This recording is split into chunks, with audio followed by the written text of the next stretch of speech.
هاجم رواد مواقع التواصل الاجتماعي فيسبوك برنامج التاسعة الذي يقدمه الإعلامي وائل الإبراشي على شاشة القناة الأولى بالتلفزيون المصري بعد تطويره باستضافة الفنان محمد رمضان في أولى حلقة البرنامج، خاصة أن هناك حملة مقاطعة أغاني المهرجانات ومنها تلك الأغاني التي يغنيها الفنان محمد رمضان في حفلاته،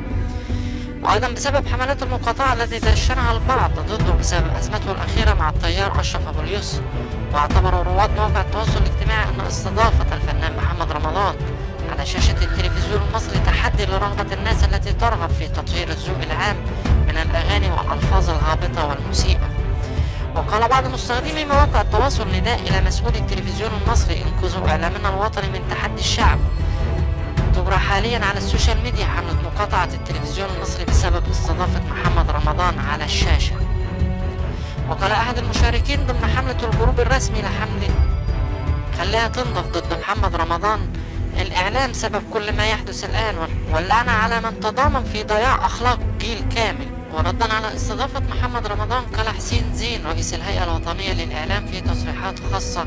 أن محمد رمضان نجم وله أرضية كبيرة في مصر وفي الوطن العربي، ودور الدولة هنا أن تحتضن أبنائها، وإذا خرج أحد أبنائها عن المسار عليها أن تقاومه وتقول له هذا خطأ، مفترض أن تعود إلى الوضع الطبيعي في مجال الفن. فهل من المعقول أن نترك محمد رمضان ونقتله مثلما قتلنا ناس كتير في السابق ويتم احتضانهم في الخارج ويصبح الوضع أننا نقتل اللي موجودين عندنا ويخرج علينا مليون واحد في الخارج؟ وأكد زين أن محمد رمضان صغير وليس لديه الخبرات الكافية، ولو أخطأ لا نقتله ويجب أن نقاومه، ولازم يعتذر للجمهور ويجب أن يعرف أن ما حدث منه خطأ،